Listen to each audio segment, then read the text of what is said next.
Well, they finally talk a little bit. Yet another episode that made me ugly cry. This was so hard. It went there really quick. It went from mundane room service chat and milestones to I'm sorry, and then it just opened up these floodgates. Like Luke swooping in right now and just saying, like you have nothing to be sorry about. He took it to another place. She really was just apologizing about the fuck, I'm sorry I didn't eat with you thing. And he can't hold back anymore. He can't, this is not about room service for him. He needs to tell her, like, you have nothing to be sorry about. I tried to get you out. I failed. Like he's been struggling with his own failure too, just like she's been struggling with hers. And they both tell each other, we both fucking failed. We both feel like we failed. It's so genuine and it's so real. I tried to find Hannah and I failed. I don't blame you if you can't forgive me because I can't forgive me. Luke, Hannah knows how much we love her. And Luke is just like, no way. It's been too long. There's how would she know? And he doesn't know that June has seen her at all. And oh God, Luke's face throughout this interaction when they're going through, she's really big and she's beautiful. Every time that she adds a new little tidbit and his face just every word that she says to him about their daughter, I feel like he's so grateful for it, but it's also a gut punch as well. Yeah. Yeah. Because you want, and he's also happy too, because you want to know what's up with your offspring. I mean, especially in these circumstances, he has had no news about his little girl in years. And I can't imagine what that must be like for a parent. So to at least know that she's growing and she looks like she's thriving as much as you can in a place like Gilead, and that she hasn't lost that like piece of her that makes her has got to be such a relief on a small level. I would feel relieved hearing Yeah. this news. Yeah. Well, that's why June tells him. Yeah. That's why she lies to him. Yes. Because that's what killed me, is watching her face figure out that, I mean, she's seeing the same face of Luke that we're seeing, and it's heartbreaking. How could you tell him the truth? As much as it kills me, because it's not that I think that that June needs to tell him the truth for Luke. I totally get why she wouldn't, and all on board with tell him a happy memory so he can have some peace, because she gets it, and she gets that that's what she would want to hear in that situation. But knowing that she can't be fully honest with him is what kills me, because that's where I'm like, well, where's the mental health? Like, she should be talking to somebody, and if it can't be Luke, and I understand why she wouldn't want to have that conversation, especially right now in this moment. I get all of those reasons as to why she made that choice, but it just kills me that she has to make that choice to continue to keep this inside eating away at her, while she tries to give Luke some peace, because it's obviously eating away at him too. It's lying by omission. She's giving him the only information that he needs right now, which is that she is growing and she is beautiful and she's still her in her own way. And that June has delivered this information to her to let her know that, like, we do remember, your mom and dad do remember you. We still love you. We looked for you. We want you, but we can't have you right now. That at least Hannah knows, and that gives Luke some reassurance. Yeah. Yeah. And I love that it's June giving him this information. It's different than even the picture that he got to see, or if anyone else were to give him this intel of like, oh, because it's really only June who would be able to say she is still Hannah. This is still our child that we know has these little quirks that only you and I are going to know. And it's still there. Like, that's the only other person I would want as my child's parent to say, yep, checked on her. She's good. Yeah. We had a conversation. Like, that's the only person that would truly make me feel better. Mm-hmm. Absolutely. Like when Hannah says, "Why didn't you try? Why didn't you try harder?" And Luke says, "That sounds like her," and June just nods in reassurance and says, "Yeah, it was. Like it's exactly that. It's these two people that know this little girl better than anyone else in the world, and understanding that this moment showed that at her core she is still very much the Hannah that they know and love." And it's also like just it's a little bit of levity for both of them too, Mm-hmm. to know that, yeah, she's mad. Yeah. And, it, because your kids have a way of making you feel super inadequate in their own special little way. Oh. And it's, I don't know, I'm sure he was happy to hear that, it was, that their child is still a little bit of that like contrarian that they know and love, that it's still there. I love it. I just really loved that. It was very appropriate and needed. And I think if there's anybody who could potentially be an expert on reading difficult situations and how to proceed, it's going to be June. Yeah, no kidding. I know. She knows exactly what to say to him right now. I know. It's because she knows exactly what to leave out. And it's that Hannah is not at all the same. And she doesn't remember me at all. She was terrified. Mm-hmm. Well, she was definitely only talking about that first meeting specifically, because that second meeting is a whole other thing. That was that conscious choice of watching her, but then we know and that's what I think was so cool, because as I'm watching it, I'm like, oh gosh, okay, like, yep, I totally get why she's going to give him this information. And then I'm like, but this has got to be killing her, because now she's got to walk this road alone. Like, she has her co-parent, her husband, right next to her in Canada. And it's not going to be enough. She's still going to be so alone in this situation, because she's not going to be able to share with him what trauma is most fresh in her mind. So when they did that flashback, as they shot to her and they hug, and he's so happy and relieved, and at least in the best way you could, the only outcome that would be good in this conversation.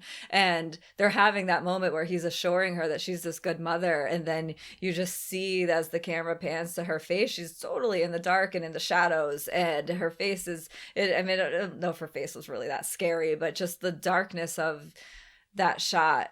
And then it goes into the flashback of Hannah in the box, and I'm like, oh, okay, yeah, we're still going there. This is exactly what I was concerned with. And I'm like, yep, that's what's happening. Okay. Oh man. And like I love where you're going with this. I see where you're going with it. When I originally watched it, I read it a slightly different way, but I love this, like that shift of perspective. So here's how I originally read it, was that she lied by omission to Luke by not telling him about that last initial reaction, but she was honest with Moira about that last interaction, about how like Hannah was scared. She was scared of me because they did something to her. And Moira, like, so for me, it was like more a moment of like, she feels this closer, intimate level with Moira than she does with Luke at this moment. So she feels comfortable talking with Moira about this moment of intense vulnerability where her own daughter was petrified to even see her. Yeah.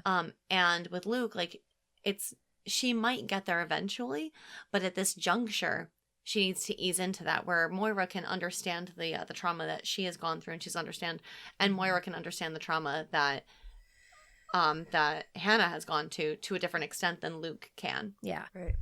So for me, it felt like it was absolutely a lie by omission, but it felt less of an affront and more of like, this isn't the right time to discuss these details.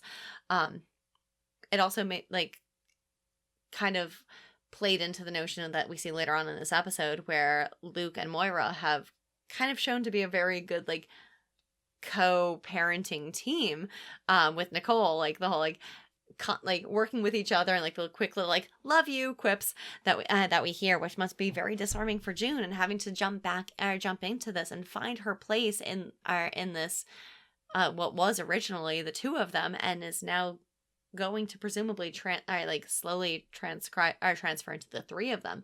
She needs to find her way into that, and jumping immediately into like all of the trauma that Hannah has gone through with Luke might not be the way to do that. So it felt very, I don't want to say calculative on June's part, but it felt very savvy of her to lie by omission to Luke about her last interaction with Hannah, knowing that he can't understand that presently, but perhaps he will to a certain point. It didn't feel vindictive to me. It felt more just like as a protective measure. Yeah. Does that make sense? Yep. Yeah. I think Totally. that's exactly what it was, but I Yeah. don't think it was even savvy. I think it was just compassionate. I think that she knows that it would kill her. It killed her. It crushed her, and she doesn't want to crush him because that's exactly what he wanted. The lie by omission was that Hannah's not changed, that there's that she's giving this idea that this is the last interaction they've had and that this is how it ended. And unfortunately, it's not how it ended. And it's exactly the opposite of everything she's telling him. It's not just, oh, I'm not going to tell you about this other time. I'm not going to tell you about this other time because it flies in the face of everything I'm telling you right now. And I want to give you this happy moment. I don't even know if it was that calculative and savvy as much as just her knowing that this is not the time and place. Like, I don't think I'm not saying she'll never talk to him about it, but just it is interesting that with Moira, she could unload her biggest fear, but with Luke, she's protecting him. Well, because Moira understands it. And then she says in the last episode when she's unloading on Moira about the situation with Hannah, and she keeps saying he can't take it. He can't take it. Yeah. And he can't. We've talked about this. This is what was so frustrating to me with Luke in season 3 and season 3 and 2.